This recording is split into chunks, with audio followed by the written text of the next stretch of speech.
All right. Welcome back to Close It Now. Sam Wakefield here. Today we are blessed with an incredible guest today. I'm super excited about it.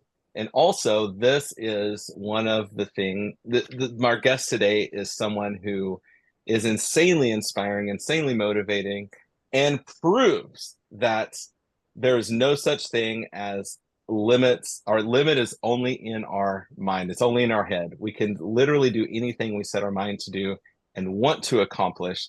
That's why I'm so excited about our guest today. He is the regional manager for Air Pros. Now listen to this, everybody. At 26 years old, he is the regional manager for a $50 million a year company, which is incredible and awesome. And she has clearly earned the right to be in this position because of the results prove someone's worth. We're not in a society anymore where just because you have a degree means you're going to be successful. Results driven performance is what our whole industry is about. And I know that this person is so involved with that, and it shows in everything she does. So excited to introduce our guest today, Brianna Mcadory, college dropout and regional manager of a $50 million a year company. Thank you for being on the show today. Thank you so much, Sam, for having me. I'm definitely happy to be here. It's nice to be able to push the word out there that it doesn't matter who you are or where you came from. You can be as successful as you put your mind to. Love it, love it, love it. So, well, thanks for being on the show today. We always like to start with, where'd you come from? I mean, everybody listening, that at first glance, we talked about this. So at first glance, everybody listening is like, 26-year-old woman running a $50 million company. How is that even possible? Let alone, why should we listen? For everybody listen because of that intrigue piece. But more importantly, give us a highlight reel. How in the world did you get where you are from where you came from? So I'm from a little bit everywhere. The majority of my life, I lived in New Orleans. That's where I would say I'm technically from. I was in New Orleans for about 10, 12 years and went to high school there. Graduated a year and a half early from high school at 16, fresh out of high school, moved out on my own and had to find a real job while I was in college. So I got a full paid scholarship to Loyola University for 6 years to go to school to be a lawyer because I'm very good at arguing. So what better career than a lawyer? In the meantime of going to school, I needed a professional job. I wanted to get some professional setting experience. And so a friend of mine told me an HVAC company was hiring for a customer service rep. Now, meanwhile, I'm in an apartment. I don't even know how to change the filter on the air conditioning system there, but I'm like, well, yeah, whatever I put my mind to, I'll figure it out. So I interviewed for the position and started as a CSR at 17 years old in this industry, convinced that I'm going to be a lawyer. And boy, did my world change quite quickly. About a year in, I really invested a lot of time into the business and started being promoted up to dispatcher, office manager. By year 2, I realized I can make more money in HVAC than I can being a lawyer without going to school for 6 years. So I took the leap of faith and I dropped out of college, put my all into the business and worked there for 5 years. And we grew the business from 3.5 million to 28 million in 3.5 years. Wow. So the first years we were kind of coasting through. They invested a lot of training into me because I put a lot of time and effort into it. And I just had to really focus on my mindset. And I'm very passionate. So I come from a very addictive background with my parents. I grew up a pretty rough childhood, and I chose for my addiction to be work. So that's really what drove me. And I wanted to ensure that I was the complete opposite of everything that I've come from.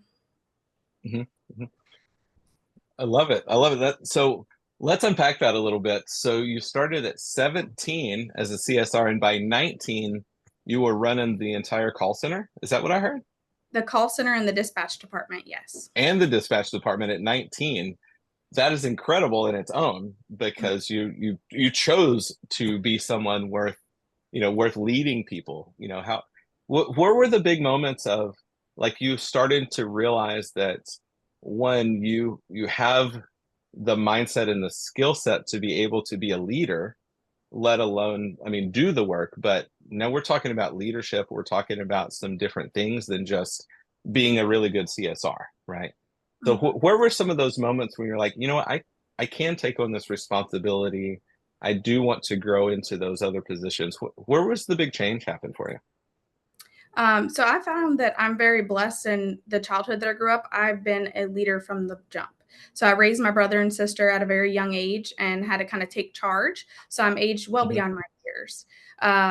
I noticed when I was onboarded, the manager that trained me, I picked up on some of the things that she did that I liked, some things that I didn't like, and I took all Hmm. those attributes and a lot of YouTube videos on leadership and put that into my training with the staff. So one of the biggest signs was they would come to me. They wanted to follow me. If I brought up a new idea, they jumped all over it. Okay, let's try this Hmm. because they trusted me. And the things that Hmm. I had rolled out had been proven to be successful. And I didn't feel that I was better then because we were on the same level. That's how I treated them. And essentially, Sure. they just wanted to follow me. The owner noticed, everyone in the building noticed, and it just took off from there. Oh, I love it. I am going to make a quick note because there's something I want to come back around to that is really powerful, which is when you're rolling out.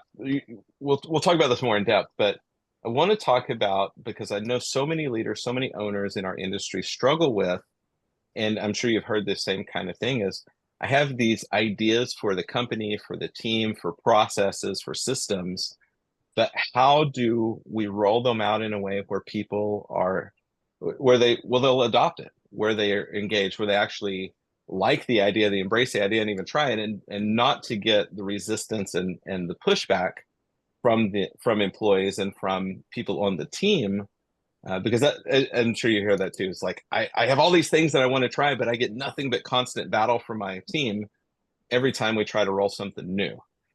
So what's that like? How do we properly pitch things to the team? You're saying that everybody's on board and they're excited because they trust you. Like, what's the difference there versus people that struggle with have this idea, everybody, and they're like, oh, another one of these things, and we don't want to try it. So there's levels to it. The first level is you have to be a leader, not a manager. You have to Mhm. ensure that your team trusts and respects you before you're going to get the open mindedness.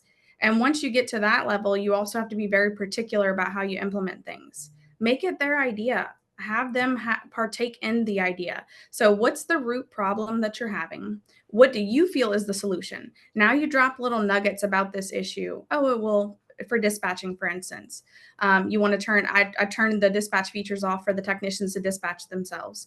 Dispatchers lost their mind at first, right? They're like, oh my gosh, so we're going to have to dispatch them ourselves.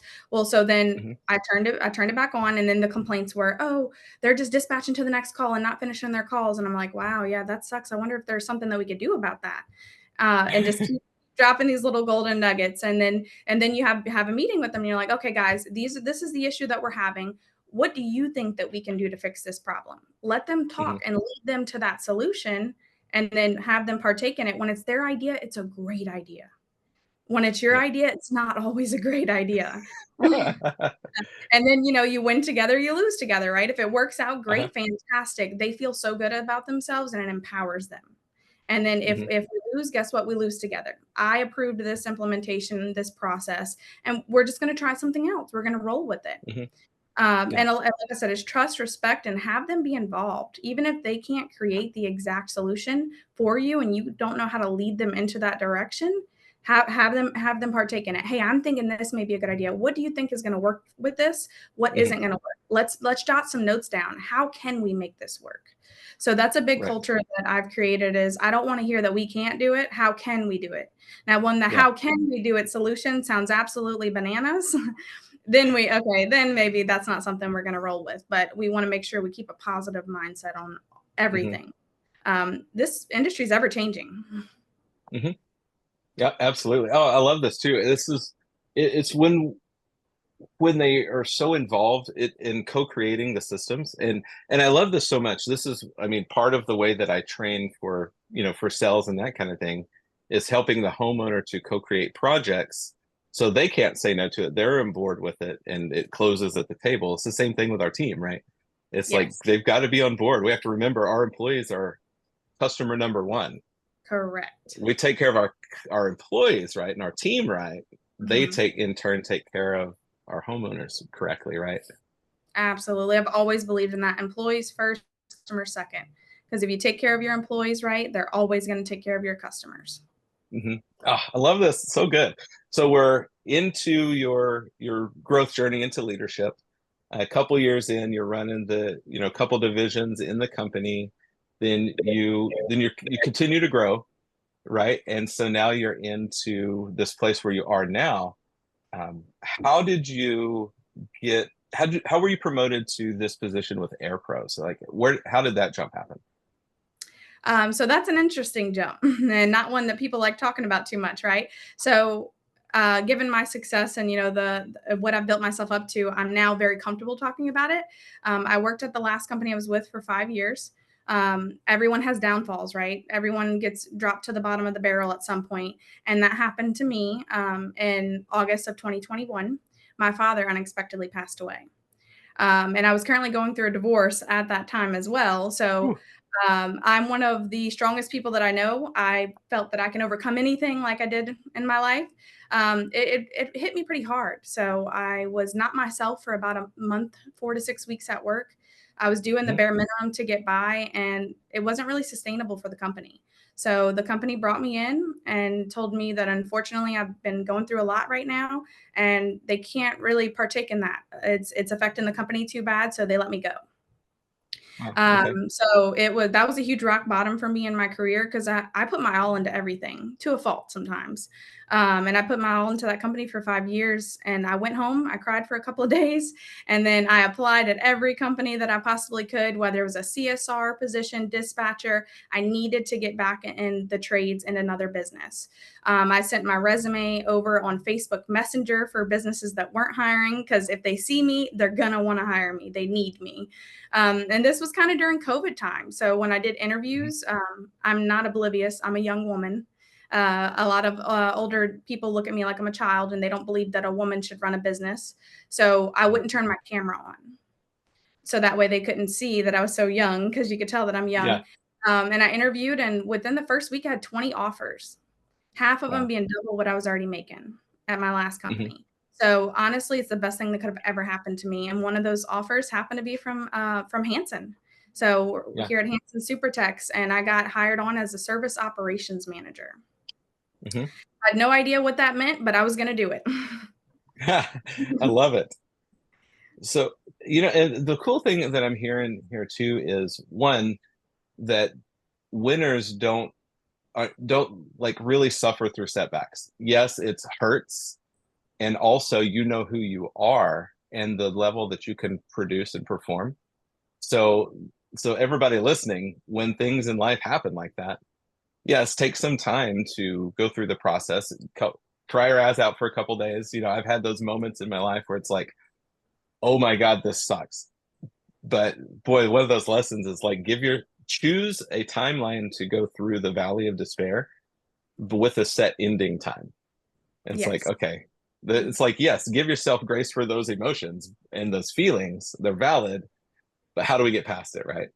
Correct. And that's what I did for myself. So I said, I'll give myself a couple of days before I start interviewing. But while I was Hmm. in bed crying, eating ice cream, all that good stuff, I was applying online at every company that I could possibly apply to. So by the time I got over my stump, then I was headstrong. And Yeah. one thing I've always believed in is every tragedy that's ever happened in my life, there was a beautiful outcome. There was an amazing Hmm. opportunity that was at the end of that road. So I just focused on that. I knew that there was something greater than what I currently could feel and realize Right. on the other side. So I just had to keep Hmm. pushing for that. And boy, was there, because I got an amazing opportunity with an amazing company. Absolutely love every single employee that I have. And we just have Hmm. such a wonderful operation here. And had I not went through that, then I wouldn't be here Hmm. today. Sure. So, how long have you been at Hanson Supertex at AirPros? 2.5 years. 2.5 years. So take everybody through the growth journey there, because I know your numbers there are really fun to cover as well. Yeah, so whenever I started at Hanson, I was the service operations manager. First goal, fixed call center dispatch. trained the service technicians and sales guys on a process.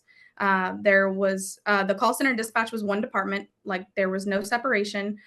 They dispatched by location and would just pile 10, 15 calls on each tech, and the tech would choose what call they went to when. So a whole lot of work Ooh, ahead out for me.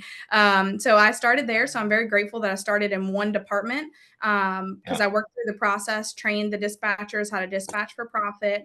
We turned off the dispatching features for the technicians. We got them aligned in what actual process is, and that we need to make sure we take our time and build value with our customers. The Mhm. CSRs got trained up. And then from there, I was promoted over to the operations manager. As operations manager, I started focusing on the company as a whole, right? So the Mhm. leadership team, the plumbing and electrical department, because we do have all three trades here, and Sure. implementing all new processes. So the business was a $35 million business whenever I started, Mhm. 65% commercial, 35% residential. And I Ooh. had not a clue about commercial business. So it was a learning for me too, completely new. So I had to figure out, how does commercial work? Why do we have so much AR? How do you fix this? What's a pay app? Yeah. Right? So we had a lot of changes, and throughout that journey, residential is my bread and butter. It's what I've always done. So we transitioned our customer base too. So we're now 95% residential, 5% commercial, and we'll Nice. do 50 million this year. So we've had Nice. a long journey. We have processes and procedures galore. I mean, implementation and change is nothing to my team now, Yeah. but that essentially shows you what happens when you really hone in on SOPs, because it was a Yes. $35 million business and people didn't have job descriptions or processes built out in the new age, right? It was a large business. We had a lot of change, and that's Mhm. taken us leaps and bounds. Yeah. Oh, I can totally imagine. And that's for everybody listening. There's never, and I'm sure you would agree with this, and we'll have you talk about this in a minute of how the kind of some best practices for recognizing where a missing SOP and SOP for everybody, that's your system of procedure, right? So what are the steps in this role and tasks? But I'd love for you to talk a little bit about how to recognize where a missing procedure is or a missing SOP is, and how to maybe put together some just bones and some skeleton around how to develop that, because there's so many companies, just like you just described, everywhere from, you know, tiny companies through, I mean, I've worked with companies that are, $100 million a year that are still missing procedures. They just have a few great people in place that run the show, but if that person left, the company goes into shambles because it's built around a person, not a procedure. So how do we recognize where we're missing those procedures and start to develop something in place of that? So I always start where at the top of the company. So the start, when the customer calls in, that is your first form of defense to the customer. That's the first relationship, the call center. So I always focus there. So you have to know your numbers. You have to know your numbers. Look at your KPIs. What's your booking percentage? What's your cancellation rate? What's your reschedule rate? How long are the CSRs actually on the phone with these customers? Train them to actually have a process, make sure they're gathering proper information, because who would have known? It's important to know if the system's 10 years or older, right? It's Mhm. very crucial to know the age of the system and make sure you're actually talking to the homeowner. Focus in there, and as you're working in your processes, write them out and have each person have a job description and make them sign it. If it's written, it is real. Make sure they fully Mhm. understand. From there, I move over to the dispatch department. Are you actually dispatching for profits? You have to look at your technician KPIs. What is each technician's turnover percentage? How often are they going to a system and turning it over for a replacement opportunity? What's their conversion? How often are they running a call and actually collecting something? Because if they're only Mhm. collecting a diagnostic, a customer is paying you to walk away. So Yeah. there's no sense in that, right? How many $0 tickets do you have? So that's going to fix your dispatching for profits area to make sure right call, right tech. If this guy Mhm. has a high turnover rate and older opportunities, he needs to get those calls. Write that process down. The good thing about this trade is there's so many resources. You can reach out to hundreds of people and get processes from them and compare. And I'm always open to it too. I love talking HVAC, right? Plumbing, electrical, all of it processes. Once you train your Mhm. dispatchers, then you move to your technicians, because 80% of the businesses or more, 95%, however many techs you have, that's how many companies you have. I had Sure. 30 companies in the field. No one was doing the same process. Right. Doing the same thing. You know, you never know what service you're going to get. Maybe it's all Mhm. good, but it's all different. They need consistency. You need to make sure Yeah. that they have actual process that they're performing out on site with the customer. Sure, absolutely. And I ran into that years ago in our company. The reason I started, I started with a company. We were less than, just like you, we're less than 3 million at the last place I was at here in Austin. And the same thing, every single time we went out, the homeowner's getting a completely different experience. I told the owner, I was like, we will never be able to grow and scale like this. You have no No. idea what's going on. And so we say totally the same thing. So question then, when you've got, because that's technicians are, as we know, are a lot of times some of the most cantankerous people in the field Mhm. because of just their mindset. The way that they think is technical. It's very black and white normally, and there's a lot of drama that can happen if things aren't handled properly. So how in the world did you get 30, what did you say, 33 different companies, 30 companies all on board into the same one? Let's help everybody with some timelines, because this is not something that happens overnight. You don't roll something out say something one time, roll it out, and expect it to happen. So when you're converting a division like that into adopt a process, how do you start that? Because we talked about the team conversation earlier and making it their idea, but over time, how long does it take to start really making a solid turn till you see those results start to change? And is there a limiting factor on how long or short it takes? What speeds that process, and how to get into that team? So I'm 2.5 years in here. The first year was the full on implementation for us to really perfect Mhm. what we do. And we still have to train on it. Every week we have to train on it. Just like the NFL, you're not going to have your best player on the field and not practice all week, right? He's practicing every single day. We have to practice every day. I believe in team ambassadors for Mhm. implementation like this. So imagine me, 23 years old, walking into a group of 35 technicians from Mobile, Alabama, and I'm from New Orleans. Blonde hair, blue eyes, look like I'm 20. Mhm. Obviously, they don't believe a word I said. They're like, who is this Yeah. girl? Like, she doesn't Like, know what's what. this Instagram model here trying to tell us what to do? Yeah, looking at me like I'm absolutely crazy. Like, the good news is, as a woman, you can use it as a superpower. They'd pay attention. Doesn't mean they Mhm. believe me. So definitely didn't believe me. So we went over the process. We talked about it. How can this affect you? So one of the biggest shockers for me is you have to learn your team, right? You have to know what they're looking for. My last business, it was money. They were money motivated. So I went directly into this business thinking, okay, they're all money motivated. This is going to be easy. I'm about to show them their average ticket is $5,500. Yeah, we're going to triple that. And Mhm. I went over it that way. Immediately, the guys were like, no, no, no, no, no. Like, we're not here for money. Like, it's not about that. We need to take care of our customers. And I was like, oh, okay. Right.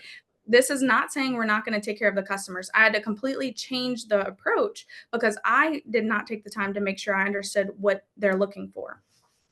They were looking for to make sure that what does the customer get out of this, which I absolutely Yeah. loved because a lot of people don't focus on that.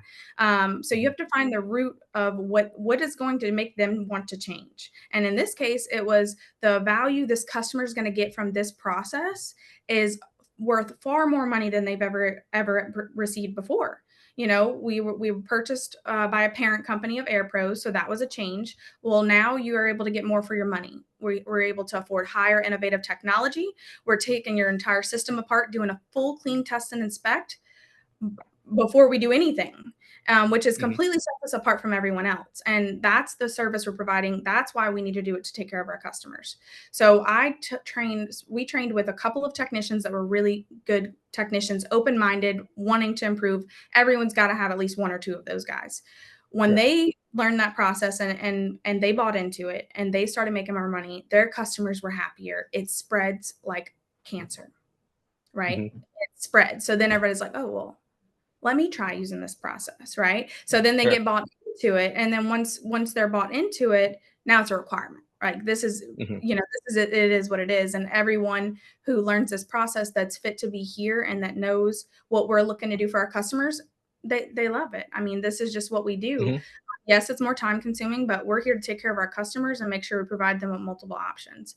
And you can't implement anything unless you know what your team is looking for. That's the biggest thing. It took us a year, I would say, to fully perfect it, a couple of months to really start to spread throughout the entire team. But there are Hmm. steps with that. You don't just wait around for someone to say, hey, I want to do it now, right? So you Yeah. start with a couple and you're implementing small pieces in the back end. So we started with a couple, and the back end, we were opening Slack channels for all the techs. We're just using this for communication to check in, make sure you Hmm. don't need anything. We're getting rid of the dispatch phones. So we're Sure. slowly implementing these processes in the Hmm. meantime until we get to Right. the end. I love it. I love it. So I want to pause here super quick and pull out the golden nuggets from that, because you probably just dropped 20 golden nuggets on everybody listening. In that seems like a super quick explanation, but everybody listen, go back and listen to that again and unpack it a little bit. First thing is the time it takes to actually make effective change in an organization. For most people, listen to this. It's longer than you think it's going to be, but also measure the gain, not the gap. You don't set up this, the ideal and then only ever beat people up if they don't achieve it. Start measuring successful progress along the way to keep everybody involved, keep everybody on track there. And I love that. Well, the way you describe that reminds me of John Maxwell, 21 Irrefutable Laws of Leadership I read years ago. This talks to exactly that. Find the influencers in your organization, get them on board first, and then from there is where it grows. So thanks for sharing that. That's super powerful. So you're now at a $50 million a year organization, obviously not stopping there, and converted from 65% commercial to 95% residential. Even if it stayed at 35 million a year, what did that I want to cover this super quick. What did that do to your margins and your bottom line by converting to so much more residential versus commercial? I mean, double-digit profits all day long. The business, the profit margins on residential is just through the roof, right? So Mhm. reduce the AR tremendously. So now you're not waiting months and fighting with contractors over payments. And look, we still do some commercial. I'm not anti-commercial by any means, but Mhm. the residential, your margins are a lot better. You can easily run 65% plus gross profit on these jobs. Your labor is more set in stone. I know that we can do 2 to 3 change outs a day, right? So I'm hitting my gross margin per crew times 2. We're making sure that everything is covered, and we're collecting our money upon completion. There's no Mhm. upfront out of pocket costs. We're taking care of everything right then and there.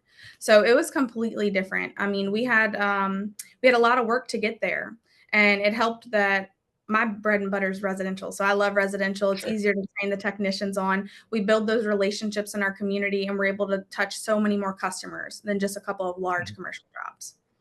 Right. Oh, I love this. And I feel the same. I wanted everyone to hear that from you though, because so many times when I'm working with people, they're like, I have this, we're split with commercial. I've got all of this volume coming through. I know it doesn't pay much, but it keeps my guys busy.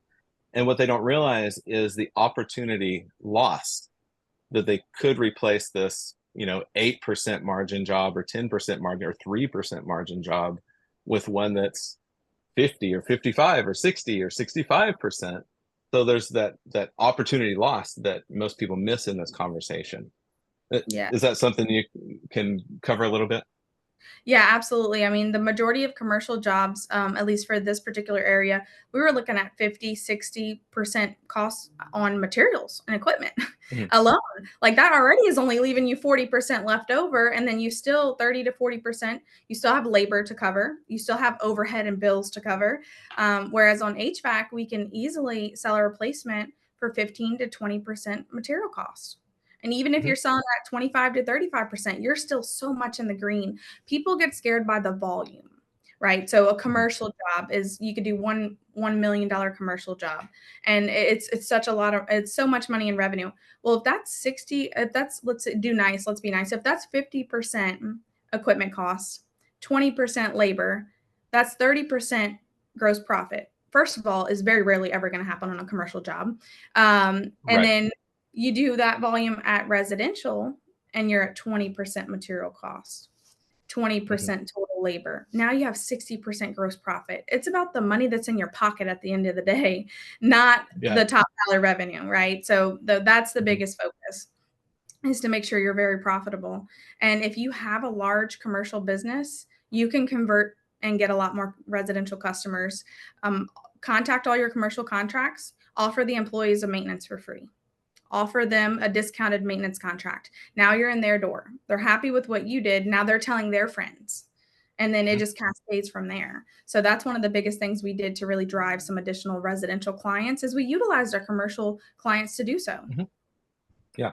Oh, I love this. And this is thinking outside the box. It's those things that we have access to, we could easily do, just nobody thinks. We already have this massive client base. Let's talk to them. They all work, they all live somewhere, right? They Yeah, have to use they have homes. somebody at their home.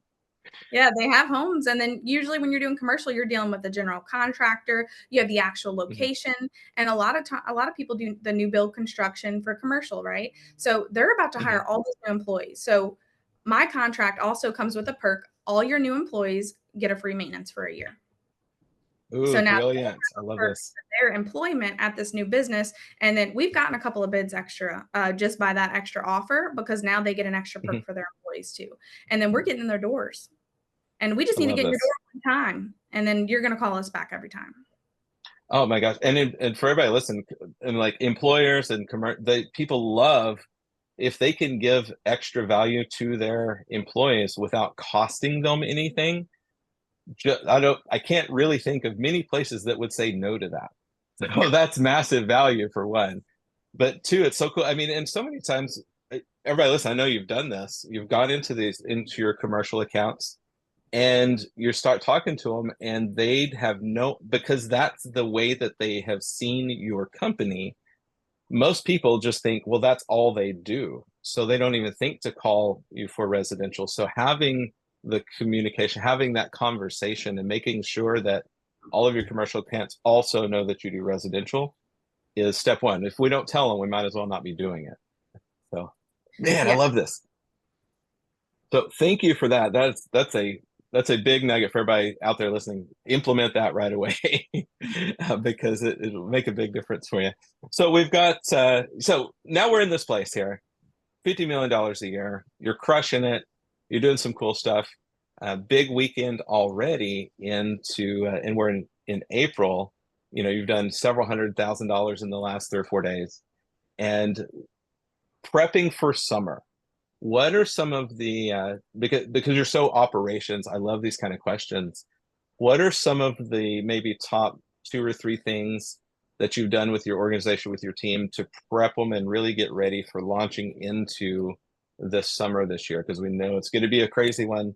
We've got a lot of pin-up replacement from the last few years that hasn't happened that we're working towards. You know, what are some preparation things organizations can do to kind of get ready to capitalize this year? So number one thing is train, train, train, train. So now is the time of year that you have, well, we're coming out of it now, right? But the last several months, these are the time to capitalize on training. So we add additional trainings in during the week. Every department does a training at minimum 1 hour a week. Every individual department. So we usually we take that up a notch. Usually we'll turn into 2 a week to hyper focus on training, make sure that we're prepping up for the summertime. We're role playing scenarios of objections. We're role playing urgency. We're role playing our process. We're making it fun. We play games. We just did a couple weeks ago. We played Tech Jeopardy, and the guys had a Cool. blast. So you know, in the Jeopardy, there was role playing categories of objections and leading with airflow first. How do you explain to a customer that they have a bad duct system? So we go over all these things every single week to prepare us. Same thing like I say in sports, NFL, NBA, they're practicing nonstop, preparing for big game day. This is our big game day. Mhm. And we're ready. On top of that, make sure we get as many of our customer spring tune-ups done in advance, because once the heat hits, we're going to be focused on the emergency situations. Yeah. We hyper focus on training our call center to make sure they book every call. I mean, right now it's interesting. I actually have I get a text message every time we don't book a call.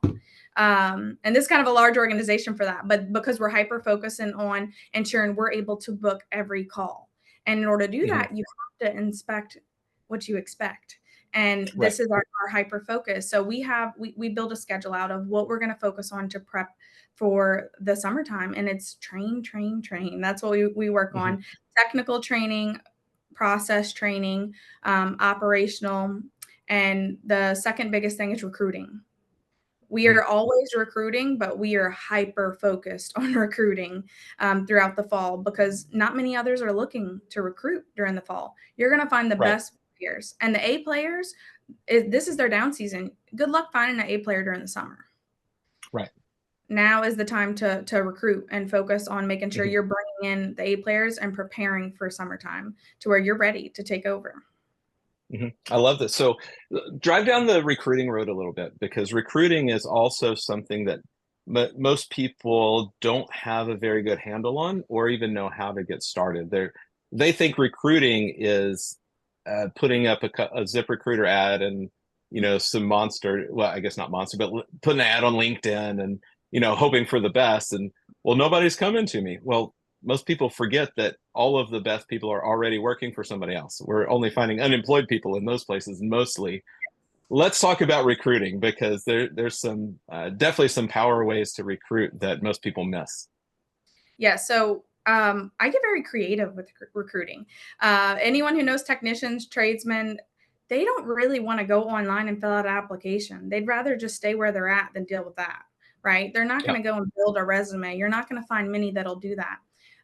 Every one of our managers, all of our employees, for one, we do a recruiting bonus. So if an Hmm. employee refers someone to get hired on with us, then they'll get $1,000, and then they'll get $500 when they make a year as well. So we do a awesome recruiting bonus to where we have our employees recruiting for us because those are your number one recruiters. Hmm. Our leadership team's always recruiting. I carry business cards around. If I'm at a gas station, a grocery store, someone has phenomenal customer service, I'm giving them a business card and I'm talking to them about what we do and who we are. You give me a call. Um, Hmm. I I talk to all of our vendors, make sure that they're recruiting for us. I've also, when we were in a situation where we really needed more techs, when we had a restructure, I paid a gas station $100 for every person they sent over to me. They're looking at techs all day. Love it. So Yeah. talk about us, and we sat flyers out on the counter for them. For Hanson, we're hiring. We'll pass it out, give it to people so we can bring some technicians in, because techs aren't looking for jobs typically. Very rarely are you Nope. really going to see an A player look for a job. You have to find them.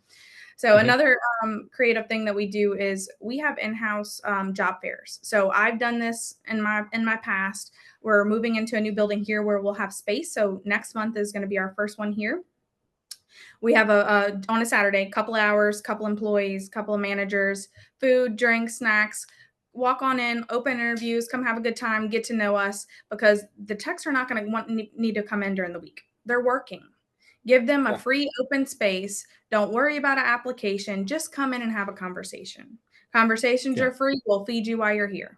And I've hired so many technicians and CSRs and dispatchers and installers by those job fairs because they're available on the weekend, and it's an hour or two. They stop in, get some food. Hmm. So a lot of them will stop in with their kids. We'll meet the team. We'll talk about what we do here. They don't have to worry about all the paperwork. Obviously, that comes at the end, right? Sure. But we're here to have a conversation. You have to make it easy for them. Hmm. It's and then the last thing I'll say is geofence the competitors that have really good employees. So Unpack that for us. When you say geofence them, I mean, most people are thinking, "Oh, we're going to put a fence around them so they can't get out," or what?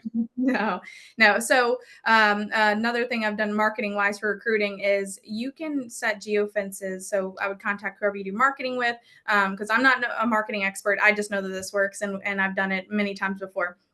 And it essentially makes it to where every time someone walks in that supply house or that business or wherever you select a certain neighborhood, an ad pops up that you're hiring. So imagine every time they walk into the main supply house in your town, an ad pops up. Hanson Supertex hiring for technicians. Hmm. top pay, uncapped income, right? So Right. they're right there. They're probably aggravated because it's early in the morning. They're getting equipment. They're like, maybe I should apply there. That's Hmm. it's a great opportunity, and that's where your people are going to be.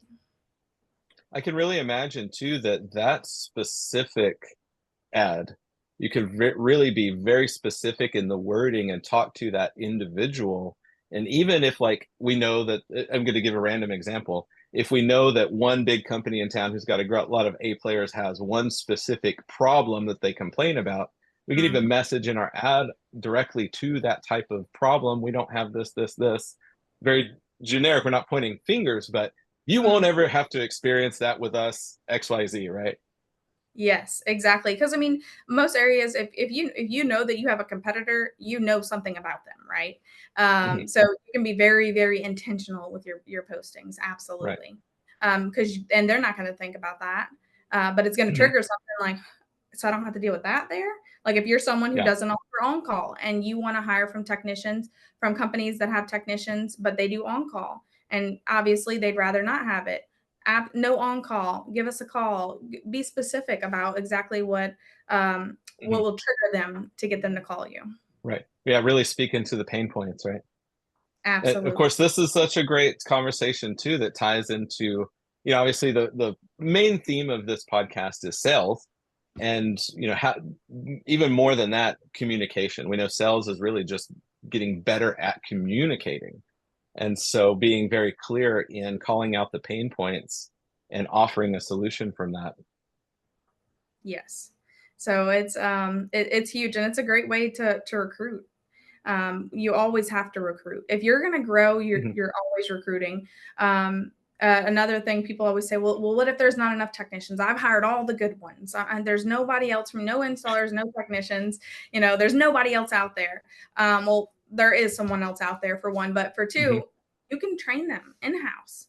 Mhm. Some of the best technicians I have started or that work here, they were at a grocery store a couple years ago, or a gas Sure. station, or Home Depot or Lowe's.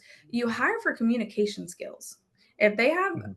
communication skills and the capacity to understand and learn, you can train them to be the best technician there is. Right. Right. Oh, so good. So good. It's flipping the recruiting model upside down, when most people think that they hire for the skills and then train the rest. And it's so opposite of that. And thank you for really re-emphasizing this, because it's super powerful to, um, and then once you bring people in, find the right seat on the bus for them instead of going the other way around, right? Yes, and then the what comes with that is just it's so much loyalty and appreciation, and you're able to impact someone's life like that.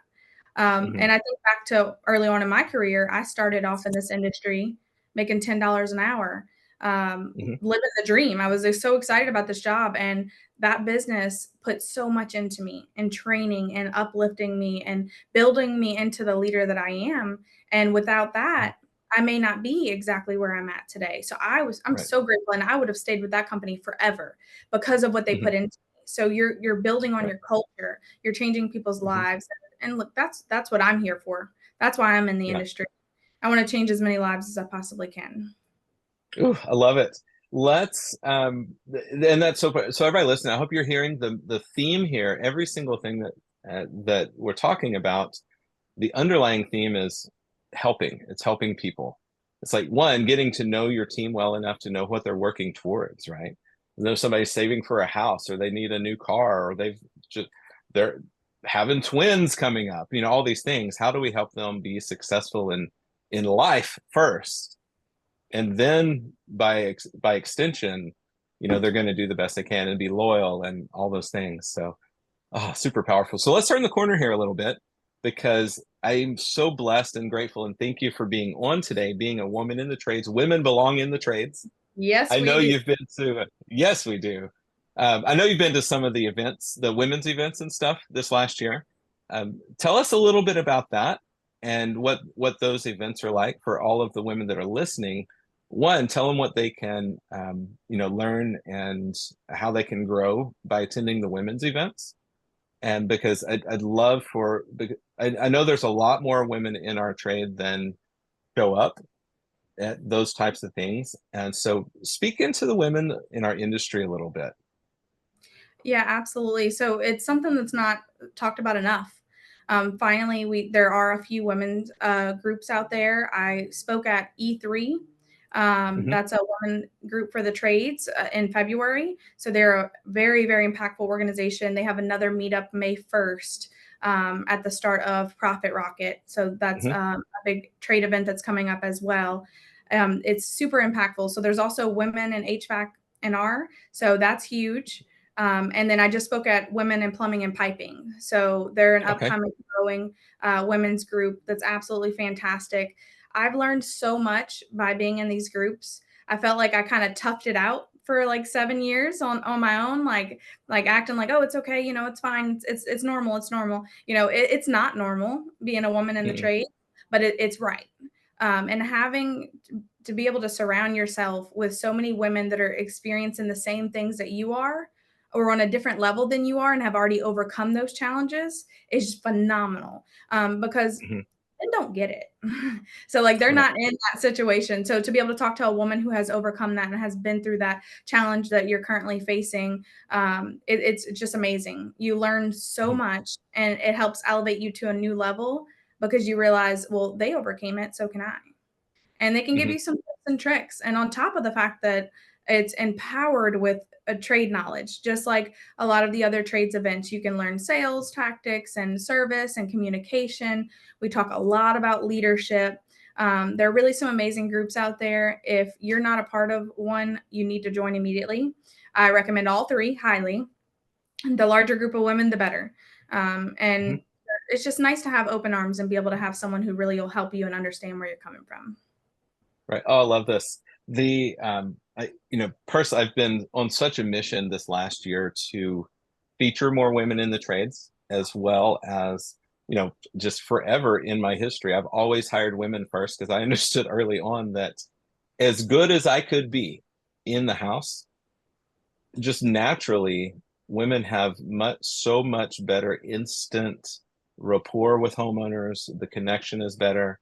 I've always said that women who understand our trade and really dive in should make men's numbers look stupid when it comes to sales, when it comes to any of the other things, especially when it comes to soft skills that to connect to homeowners. That's really where we should be. So all of you women out there, I if I'm going to say this out there like as specifically as I can. If you are a woman in our industry and you want sales training, reach out to me. I will. Part of what I'm doing right now. I'm donating my one-on-one. I've got a one-on-one coaching spot that is open for a woman that I will do at no charge to get you to top level. So everybody listening, if you're a woman or you know a woman who is in our trade that wants to be a top performer, have them reach out because I love this. I want to support it. So if you know anyone who is in sales in our industry, either selling tech or a comfort advisor, send them my way. I will train them for free because I want to see more women at the top, because there's no reason they shouldn't be. So for everybody listening, that's something I've really been working towards and to support the trades as well. So let's let's celebrate our women, and because at the end of the day, most of the time when I've ever had a conversation with you or anyone else in our industry, I'm usually learning something. I definitely don't say that I know everything. For everybody, all you men listening, you can learn a lot because they just understand things so differently than we do, and it's usually better.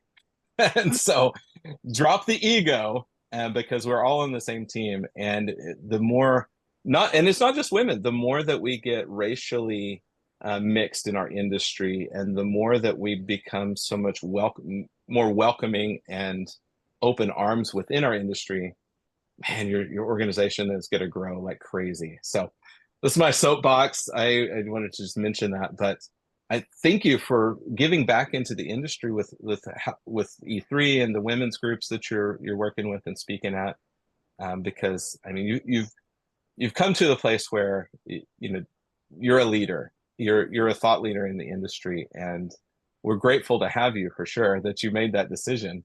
And at 26, where you already are, I geez, I've talked to people who are, 30, 40, 50, 60 that they don't have a handle on half the stuff that you already do. So that's awesome. Yeah. Yeah, the age thing is a But big I had multiple, right? I'm a woman. I was very young and I had a rough mhm, upbringing. So it was like yeah, all odds were defying against me. But you're only as limited as you believe that you are. It's100%.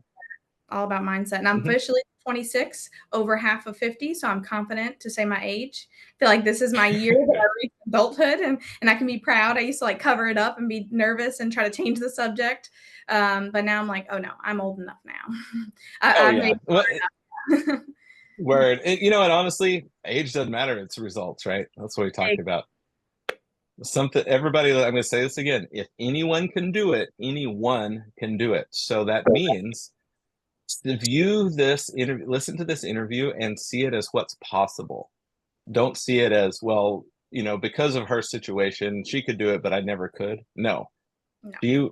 Brianna came from a bad upbringing, poor mindset, and overcame it all through personal growth and through all these things. So you can too. So I love this so much. So what are you doing with your team right now? What's the what's this year going to shape up to be? What do you look like? And better question, what are you most excited about right now, both within the company and then also just with our industry in general? So what I'm most excited about within the company is growth. Growth this year. It's always exciting. We finally have the majority of our mass process changes in place. We're 2.5 years later. We really Mhm. get to focus on our growth now. Excited for an upcoming summer. And we have millions to achieve, right? So we're Mhm. gonna do 50 million this year without a doubt. I have a phenomenal team. We have a great culture. We get to live what we've worked for the last 2 years this year. So it's going to be an amazing year for us. I'm super excited. As far as personally, it's kind of work too. Super excited outside of business. My word for this year is elevate. That was another thing I learned from E3. So I'm going to elevate. I'm elevating myself in all angles, personal, professional. One of my biggest hyper focus moments is personal branding. So I focused so much on the business over the last 8 years. Whatever business I was in, I didn't really focus on me. Mhm. I focused on behind the scenes helping other people, behind the scenes me. I didn't feel that I accomplished enough or I was successful to really put myself out there. Who wants to talk to me? So I've overcome that challenge this year, and I'm really Good. making sure I get myself out there, talk to as many people as I can, and be a known factor in this industry. I'm always open to help anyone at all that needs assistance. This trade is my passion. Love it. Love it. Good stuff. So, how does everybody get a hold of you? So, everybody listening to Mobile, Alabama, if you're anywhere nearby, this is the place to work. The culture is incredible. They're clearly always hiring and always looking for top people. If you're in another part of the country and want to move to Mobile, Alabama, I'm sure that Brianna would happily entertain a conversation there as well. So I'm putting this out there on Close It on throughout the whole community with Close It Now. The stamp of approval by Close It Now for Hanson in Mobile, Alabama. Reach out and open a conversation. If you're a top performer or you want to be a top performer and you have the right attitude, let's create a way to let's support this. And I know all of you are looking. If you have liked what you hear about the culture and the way they do things here, reach out because they will make a position if you're the right person. I'm sure. We haven't even talked about that. I'm basically volunteering this for you, but I can tell enough by what we've talked about. Is that true? Yes, absolutely. You took my conclusion. I was gonna end it that way and say if anyone's looking for something out there, yes, we are in Mobile, Alabama. We do plumbing, electrical, HVAC. We have office operations. We hire for attitude, personality, communications. Give me a call. I'll give my information at the end on LinkedIn. You can look us up on our website, www.hansonsupertex.com. There's an easy, quick little application on there as well. We're open doors. We're always hiring, no matter what time of year it is. And if you're not close by, still call, even if it's just for a conversation. You never know. You might want to move down south. Some beautiful weather over here. Word. Beautiful weather, great barbecue. It's a good place to be. And Yes, it's not too far from the beach either. So not far at all. I love it. So thank you so much for being on the show. It's time to land this plane. Any last insight or words of wisdom you want to drop on everybody, and then definitely give your contact information as well. Okay, absolutely. I can't speak about mindset enough. You are only capable of what you put your mind to. Sometimes that takes lying to yourself, and that's okay. Mhm. I'm going to make your goal so unachievable it's not even funny, and tell it to yourself every single day. I'm going to run a $50 million business. I can't tell you how many times I told myself that when I was 20. And Mhm. here I am, 26, running a $50 million business. I'm going Right. to make six figures by the time I'm 20. Sounds crazy, but it's possible. You have to change Mhm. your mindset, and set those goals and tell yourself those goals every single day to make it come to Mhm. light. If you need anything at all, I'm always here. I have an hour and a half drive home every day, every evening. So I do live in Louisiana, and I do commute. So I'm always open for conversations. Conversations are free. Brianna Mcadory is my name on LinkedIn, and I can be reached on cell phone at 504-944-4488. Love it.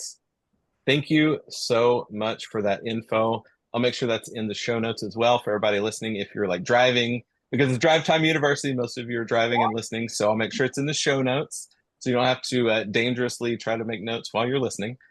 So it will be in the show notes. This has been a powerful episode.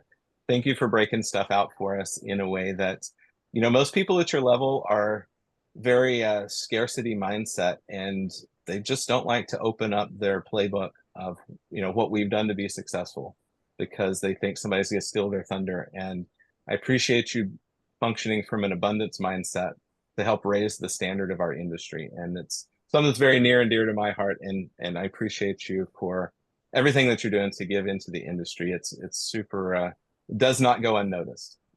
Say that. Well, thanks for being on the show. It's been great. Can't wait till we connect in person at some event. I'm sure that we'll run into each other. And yeah, that's basically it. So everybody listening, um, thanks again for being on the show. Make sure to go check out the online course at hvacdoors.net. I rolled the one-on-one coaching program. There's only a couple slots left. I haven't done one-on-one coaching in a long time, everybody listening. And so I'm doing it again because I want to help as many people as I can get to really capitalize on the summer. So email me, sam@closeitnow.net, to learn more about that, or just go to closeitnow.net on the website. You can sign up. I can reach out to you there, find out some more info, and also join the Facebook group. The Facebook group is really powerful. Brianna's in there. Just about every guest that's ever been on the show is in our Facebook group. It's a really positive place. We do training in there, and just come enjoy the conversation. Good place to ask questions. There's so many top performers in there that are happy to just share and give best practices. So, all right, everybody. Thanks for being on, Brianna. It has been great. And for everybody else out there, it's summertime. Let's go save the world one heat stroke at a time.